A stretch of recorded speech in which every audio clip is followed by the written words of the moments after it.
Hey everybody, what's going on? This is Ronnie, aka Butterfly, and I'm back for just a moment of thought. Just thinking about some things, and I wanted to, I recently put a post up on Facebook, and it was just something that had me really pondering on. Normally when I come up with my post, it's either I'm reading something very interesting or I'm sitting back and I'm reflecting on things I've gone through, how I've gotten over them. Or it could be a lot of times I'm talking to my clients, and it's so funny that they'll be going through something that I used to go through. And for a moment, I'll just get this burst of, wow, you made it through that, so now it's your time to help them through it. And I find I could feel, it's like I can go back in that time and emotionally feel what I've gone through and how I made it through. So when I get motivated like that, I typically put together a post or a tweet to just give some motivation to everybody out there that may be in the same situation. So anyway, I had made a post that was just about, it had started off as love is letting go of fear. And I talked about, where does your fear live? Is your fear in trust?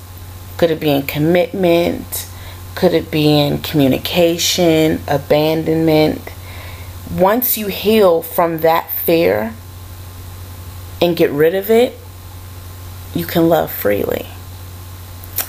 And I wanted to break that down and talk to you guys, because I know this isn't just with women, it's with men as well. But a lot of times we're afraid, not just in relationships, but in life in general, to move into a different direction because of something we had already been through that has us scared to go there. Now, when we're dealing with things like trust, when we're dealing with something like trust, a lot of times in relationships, we're scared. Let's not act like we haven't been there. Like, this is men and women. A lot of times we're scared to give our heart to that person because of what may happen and the feeling that occurs within our emotions once that trust is broken or betrayed. And here I go with my analogies, but let's look at it like this.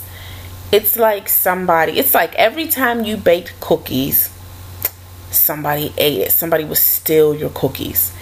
And it was like, oh my God, I put all this energy into baking these cookies. It's my favorite chocolate chip cookie. But every time I make it, somebody takes it.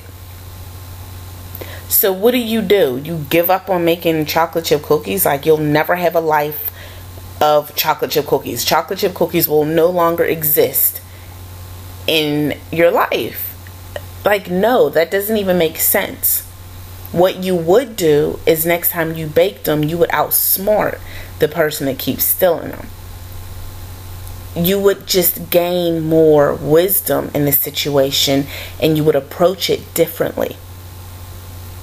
Now, a lot of times when we're in a situation where we're saying, okay, I don't trust men. So every relationship you get into, you're on guard. You got this brick wall built up, and you feel that you're protecting yourself when, before you know it or not, you've fallen in love and you had already given over that trust.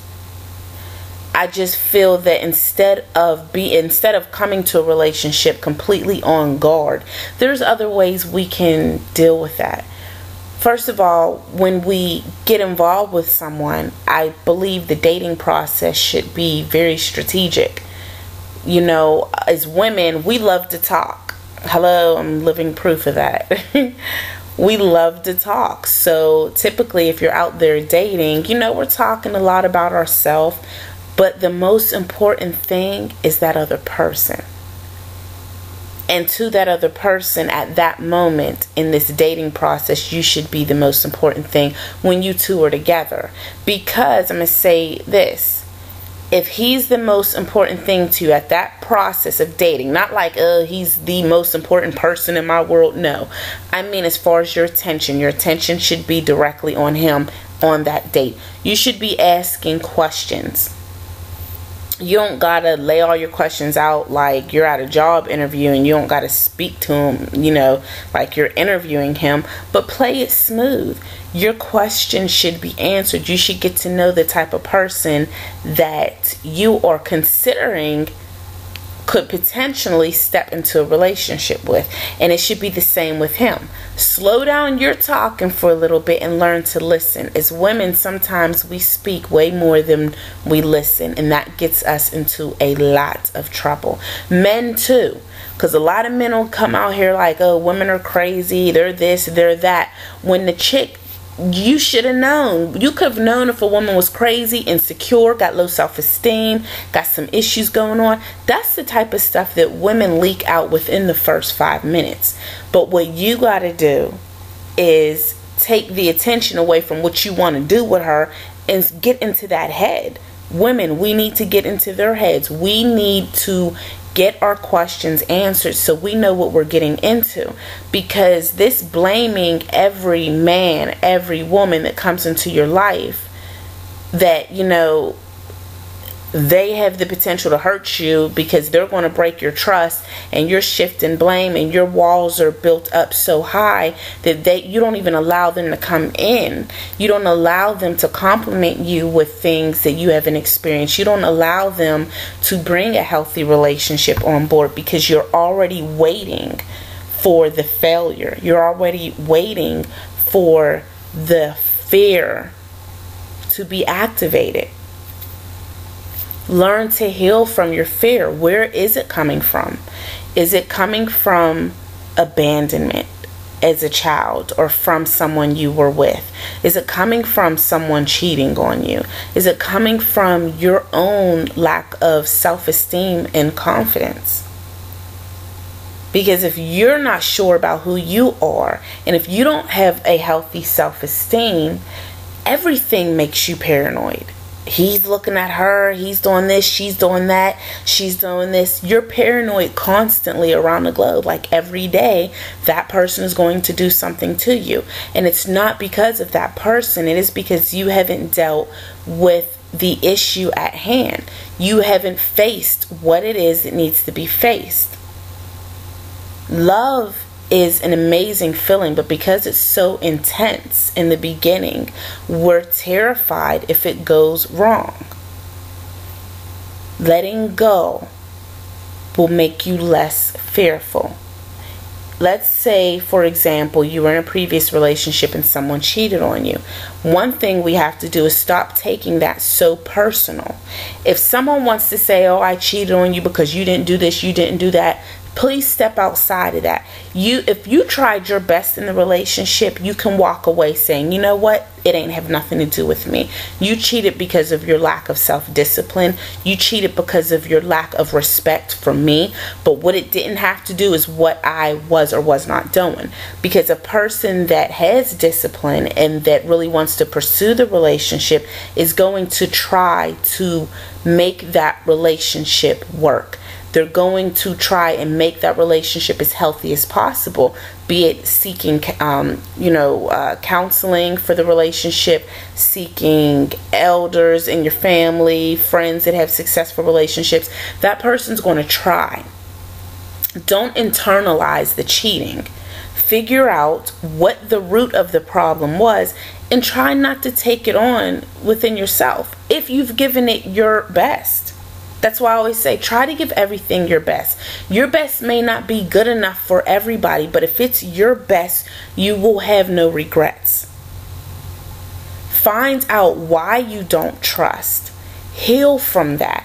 And do not carry it on to the next person, because it's not that next person's fault. But if in your mind they're going to break your trust, you're subconsciously going to start showing actions that you're paranoid, you're concerned, you're worried that they're going to break your trust. And those feelings, those emotions are going to reflect onto that person. And they're not going to be able to deal with that. That's too much for them to hold on to. And hell, by then they just may break your trust. But we got to stop going from relationship to relationship or situation to situation in life carrying these behaviors. If it is a fear of trust, heal. Sit down, talk to yourself, talk to someone, and find out why you do not trust and heal from it so you can let it go. Because you can't love if you're still holding on to something that should have been left a long time ago. You can't enjoy that next batch of chocolate chip cookies if you're still worried about somebody stealing them from you. Get wiser and switch your game up without being bitter and angry. One of the other things that I tend to talk about a lot with women is the fear of abandonment. And that also affects our trust in relationships. You know, you get into a relationship, you start to feel secure, you start to feel loved, and then you cling a little too hard onto that person, and you're playing little detective every other day. You're worried. You can't enjoy the relationship because you're so scared that at a moment when you really, really let go and love, they're going to leave you. You're going to feel abandoned. It's going to spark up emotions, which it will, that were there maybe as a child and a parent or a family member abandoned you, or you've lost someone. You know, somebody in your family died, whatever the case may be. These all bring up emotions of abandonment, and it hurts. But why have you not healed from that when you have every opportunity to do so? These are the priorities. These are things that should be prioritized in our life. You know, we take care of bills, we take care of our children, we take care of, getting our education, but for some reason our emotional well-being is put not even on the back burner. It ain't even on the stove. But if your emotions are not healthy and intact, it's not just your relationships it affects. It affects you. It affects your career. It affects the way you raise your children. And it actually trickles down to how your children grow their emotions, their standards. All of that is based off of what they see from you. Not so much all the time what you say, but what they see. So if you having an issue with abandonment that has occurred at any point in your life, that is a big thing that you need to take care of and heal from. Because just because a parent or family member has abandoned you then does not mean it's okay to carry that on to the next. But that's what we do because that is natural. But what needs to happen is you can, and if you're ready, you will heal from that. And you will see that that fear of abandonment will not be carried on. And the more you deal with your own self-esteem and your own self-worth, you don't have a void inside. That void is filled with you. With your own love for yourself, your own self-respect, your own self-worth, a high self-esteem. So when that void is filled with good stuff, you don't look for someone else to fill it. So if someone else does leave, those feelings of abandonment, they don't arise. They don't come up and make you fearful. You just look at the situation like it took its course. It is what it is. Yeah, you might go through the motions, cry for a little bit, but it won't keep you trapped and stuck because you healed from that feeling of abandonment that was there all those years. If you do not heal from the things that are stopping you from loving, you will never love in a correct way. You will never love in a healthy way. And you will continue to self-sabotage your relationships, your friendships. Even the fear of moving on in the next, stage of life, you will continue to sabotage that. You will never reach that next stage of life. You will never grow to the next point that you're supposed to grow because of fear. And where there is love, fear does not exist because fear will destroy love. Get rid of the fear and learn to love. You have the resources out there. Take advantage of them so that you can actually have a healthy relationship. A healthy relationship is not a perfect relationship, but a healthy relationship doesn't break down the very essence that makes you the amazing and wonderful person that you are. And if you want to experience something healthy, then you need to make your healing process a priority. Well, I hope that I have given you something to think about. So I'm going to lie back and maybe read a book and think about something else to come at y'all with for next time. So again, everyone, enjoy yourselves, and I hope you get motivated, you learn to spread love, you learn to live in a healthy emotional state, because it feels wonderful. Yes, you'll go through challenges. Yes, you'll come up against some things. But when you are healthy emotionally, you handle them so different. They do not weigh you down. They do not keep you stuck. You keep moving forward. You're just learning lessons. So blessings. And everyone enjoy their day, night, afternoon, whatever the case may be. Just enjoy it. Learn to smile more. I'll hit you up later. Bye.